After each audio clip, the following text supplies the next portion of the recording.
I was talking to a friend of mine, Ed Watson, who's a facilitator, runs an excellent, I think it's every 2 weeks, facilitation group, design-led thinking.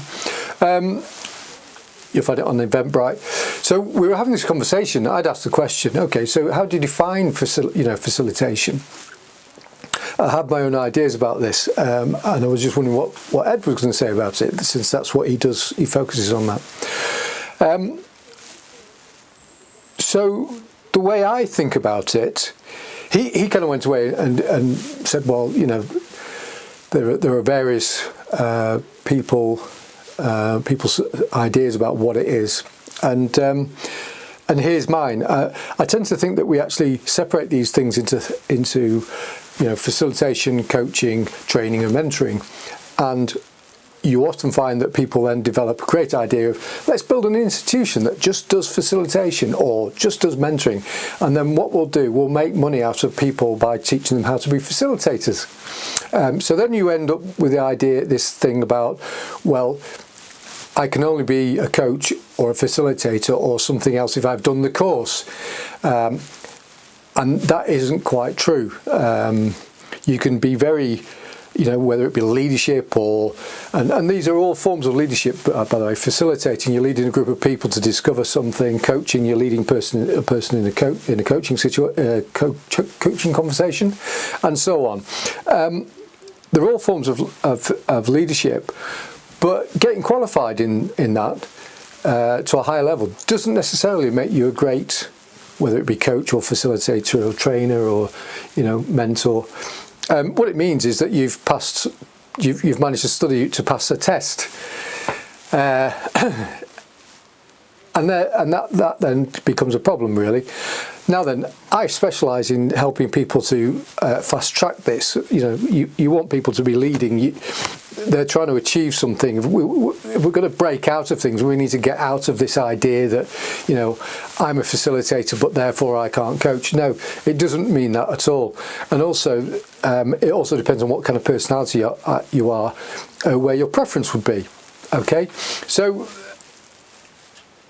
to define it, to understand it, it's, you know, there's a core of you about who you are, and that's always kind of changing. You're a complex adaptive system operating in a complex world, and we're all sensing, communicating. We all can do things, we all think things, we all feel and empathise, but we'll have a preference. So some people like to be cognitive, some people like to jump in and do things, some people like to empathise, and some people like to explore things and make, you know, connecting the dots and stuff. Now then, on top of that, there's also a life cycle. So the way I see it is that facilitators tend to have a discovery conversation. So they have like an exploratory conversation with a group of people. It tends to be a group. And what they're trying to do is develop new ideas, new solutions, and they're trying to make it interesting and motivate people by giving everyone an opportunity to speak. So they're having a conversation about something that's unknown. They're trying to come up with a new solution, or it may be that the student just has never tried something like that, so they'll facilitate an experience. Okay, try this, see what you think.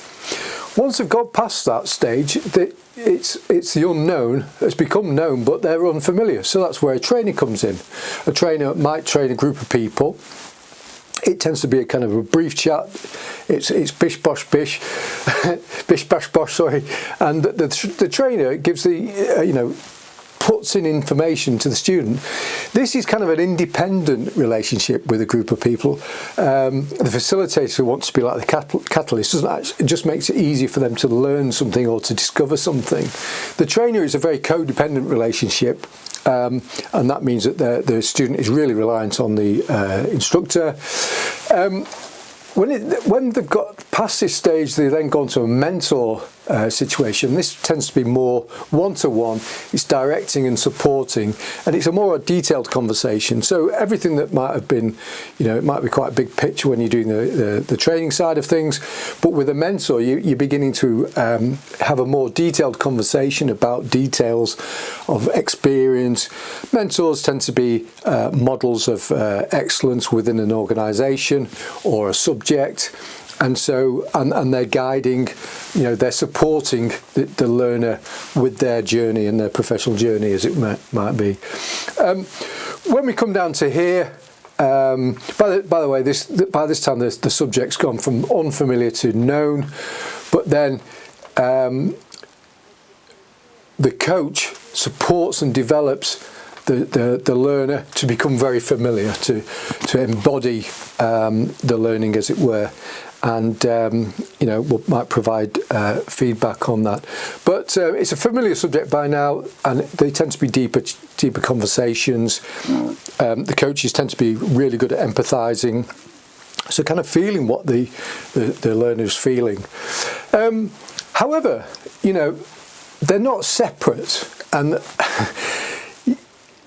the purists would say that you must coach and that's the only way to do it, and coaching's the only way to do it, or some people do, but that's a way for them to control that and sell the idea.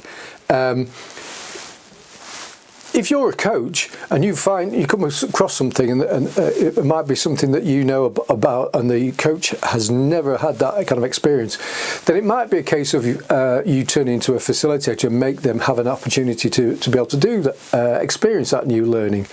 Or it might be that you just know something and you can tell the person, look, do you mind if I give you some advice about that? I've been in that situation, or I know about that kind of thing. So you do find that you might be a facilitator and then jump into mentoring, and you might find yourself as a trainer, but then do some one-to-one coaching. So I would prefer a polymathic approach to this as opposed to a very specialist one.